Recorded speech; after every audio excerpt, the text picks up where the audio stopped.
Hey guys, welcome back to Coin Knowledge. So today I actually want to look at Rainy Studios, which is actually a Web3 game studio building on Beam now. So as we know, Beam is Merit Circle's new subnet that is building underneath Avalanche with Avalanche subnet technology. So I think that, and we already know that Avalanche gaming projects under Avalanche have been doing very, very well under the last 30, 45 days. So I think that Beam is also going to have a great narrative in the bull market. So I want to look at projects underneath Beam as well, since Merit Circle alone is also getting some attention and they're quality company also. So if you look here at Rainy Studios, and then also if you guys are a fan of crypto gaming and the content we've been doing here, consider subscribing and liking the channel. Your support means a lot. So if you look at Rainy Studios, again, a full service Web3 native game studios. Now, this project has been around for a little bit now. We'll get into that here later on in the video. We'll look at the tokens that they have since they have consolidated their old Ethereum token onto their new Beam token. And then we'll look at one of the games they have live now on the Epic Games Store. So, building the future of gaming. Our studio's mission is to make the best games possible. We kind of see that a lot with Web3 gaming studios. And what I like about Rainy games is that, obviously it's more of an infrastructure play. Rainy Studios, you're not just betting on one individual game. As they get their games, more and more out. So we can see here again, one of their partners is Merit Circle, obviously with their Beam subnet, Layer Zero, Ava Labs, which is very good to see. Again, that Avalanche narrative right there. And then Epic Game Stores, they have launched their game on the Epic Game Stores, which we'll take a look at here. And you can see more of their partners down here. They have some of their news here. They do have like an NFT platform as well. And then Rainy Studio projects. So they do have the Lords of Light, which is an immersive play-in earning trading card game that blends fantasy with the cryptoverse. So with the gameplay, it can be described almost like a mix of Hearthstone, Magic the Gathering, Yu-Gi-Oh, and the Lords of Light is easy to play but difficult to master. So let's look at what the Lords of Light has going on. So if we see here, they do have their 23 World Champions coming up here, I believe. So you can get in here. You can actually play this game now, and I think it does look very good. It does have kind of like a Hearthstone kind of vibe to it. That was pretty cool with like the big foot there. So I think that the fact that they already have a game live, and as we've seen with trading card games, they do very well. I mean, if you look at Gods Unchained on Immutable X, if you look at the Parallel trading card game, with Echelon Prime, we see that there is a following there. There is a player base there. If we look at obviously the traditional Web2 games, or even just games in general, like Hearthstone, like Magic the Gathering, like they listed, they do very well.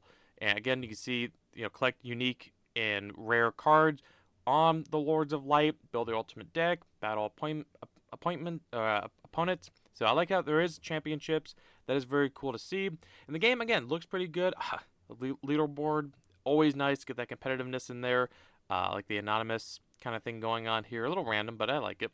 If we look at the Epic Game Store, again, you can actually get into this game and play it. So Rainy, the Lords of Light, they do have a 5-star on the Epic Game Store. So yes, I know that, when games get to the Epic Game Store, it's not as much of a big deal as it once was in crypto gaming, but still, an accomplishment in my eyes. It's still getting more of a player base on there. Looks like maybe the last update or the release date was, over the summer of 23. So again, Lords of Light, they already do have one there, and I do like the disclaimer. It's an early access game. It's a blockchain NFT game. Yeah, one day you won't have to disclose that because that will just be all of gaming, probably. Anyways, that's a rant. But they do, so that's one game they have right now, the Lords of Light. Again, with the gaming studios, they are building multiple games to get you more exposure than just one game. Then they have Legends of Chromatica. Command your heroes from the Lords of Light to team up with heroes controlled by friends in this mobile raiding game. So we can see here that they are building that. It's not quite out yet. It is still being built. Then they do have their Rainy platform. So again, it has the NFT platform, creativity as well there. Then you see their roadmap. So they've been around obviously since the beginning, the second quarter of 2021, I believe. So they've been around for a minute. So yes, this is not going to be their first bull run. So it is not a new cycle token, which we talk about here quite a bit. The pros and cons of that, to each their own. But they have still been building, and the biggest thing is that they didn't go away during the bear market. They kept building. They had their game hit, and people have been playing the game. But they are going to be, having their mobile launch. So I think if this game does well, I think we could see kind of a price surgence in this gaming ecosystem. And the biggest thing, again, I want to point out is that they're building on Beam, which we'll take a look at. But let's look at their team, what's going on here. So it looks like they do have, for the most part, a docs team, kind of a smaller team that they list here, at least on their website. So we look at their co-founders. Chris here, one of the co-founders, has experience in the field that present in GameFi NFT sectors. He got an award-winning financial services business to the top ASX listed company. So we can see here what he's kind of been doing. And then the JJ co-founder, so you see his experience as well. So I will say, and again, I'm not being biased, it's just my honest opinion. I don't like the team page. I don't see any experience here that really speaks out to me. And like other projects we review or we kind of go over with the team, some of them really you like that, man, that's a solid team. I don't really get that vibe from Raini Studios. Now, having said that, I think in a bull market, as long as they stick around and they are building on the right subnet, being Beam, I think the narrative will pick up here for them. But at this time, I'm not a big fan of. It looks like the team is at least out. You can read about them, but I wish there was more experience for the team. That's my opinion for what they're doing. But again, it's always worth noting and bringing up the team. So what they did recently go ahead and do is that they did swap over their. They did have a older token, the Raini token for the Raini Studios that was on Ethereum. They did actually go ahead and merge it and kind of consolidate. You can see into their new RST Raini Studios token, which is now on Beam. So I believe this Raini token will be getting merged over. But again, we can see here how long they have been around. They got up to, let's see if it'll show me the market cap here. It will. So they got up to about, let's see if I can track it here, like a $91 million market cap. So that's not bad, seeing as how the Raini token, which is going to become, I believe, pretty useless. You have to migrate it over to Beam. Was at about a $10 million market cap, and their new token, Raini Studios token, is at a fully diluted.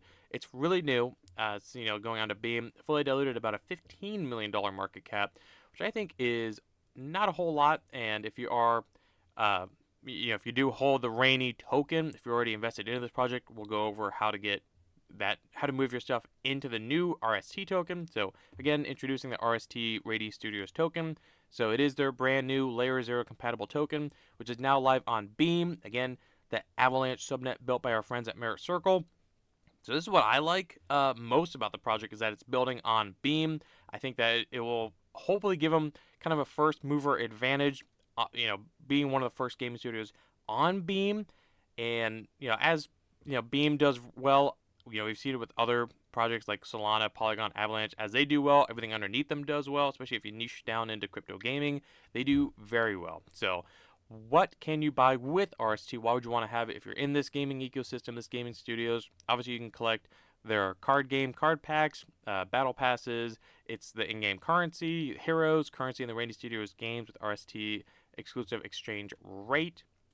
And if we look over here again, if you do hold Raini RST migration guide, all you have to do is add Beam to your wallet, and it does break it down here as well. Head over, or if you're holding tokens, you can just read through this whole thing. You can migrate it over to the Beam network. Again, you got RST, and they do have it down here. So if you're looking for how to do it, you have to get Beam. They break it down pretty easy. If you have MetaBask, you can connect it. But again, if we look here at Beam, we can see why I'm bullish on it. So Beam right now is sitting at about a 375, almost like a $400 million market cap, just shy of. So we look at the max. They've been seeing positive price action since they really got released. Obviously, again, it's Merit Circle's subnet on Avalanche. So I think that, Avalanche is going to do very well. But then I also think that Beam is going to do extremely well. So I don't know. That's my take on Raini Studios. Just, again, a smaller project. It is a low cap. And I always like to be transparent in these videos. So out of, like Gala Games, Miria, Games for a Living, Playable Games, Raini Studios is probably my least favorite and out of all those, but that's a really unfair comparison, obviously. And they each have their own thing going on for them. But I like that Rainy Studios is building on Beam, that they are migrating over. I'm not seeing a whole lot of gaming studios migrating to Beam specifically, not Avalanche, but Beam specifically. So I think that it will help them, and hopefully it does give them, first mover advantage, or, kind of like that. Let me know in the comments below if I'm wrong there. And I do like that they have a game already out. I do like that they have other games in the works. I wish they had more games, and I wish the team maybe had more, of a solid experience backing them. And again, could be wrong there also. I'm just going off of, what we see on the team page here. So, and it doesn't really give me any kind of LinkedIn, links or anything. So that's kind of interesting there. But, feel free to follow the team at their Twitter, get in their Discord, Telegram if you want to learn more about this, about Rainy Studios. Let me know what your thoughts are on Rainy Studios. Do you think that they're going to do well building on Beam? Do you think they're, kind of old and dead as like a last cycle token? Obviously, there's other ones we've covered, and just like with anything, crypto is super high risk, so none of this is financial advice. Rainy Studios could go to zero. It could do very well. Nobody knows, but it is just, again, a very low cap gaming studio building on Beam. So I thought it was bringing, to the worth bringing to the channel and bringing it to your attention. And let me know. Let's talk about it in the comments below. And then otherwise, if you guys can like the video, comment, subscribe, hit the notification bell, and share the video. And I'll catch you guys in the next one. All right. See you guys.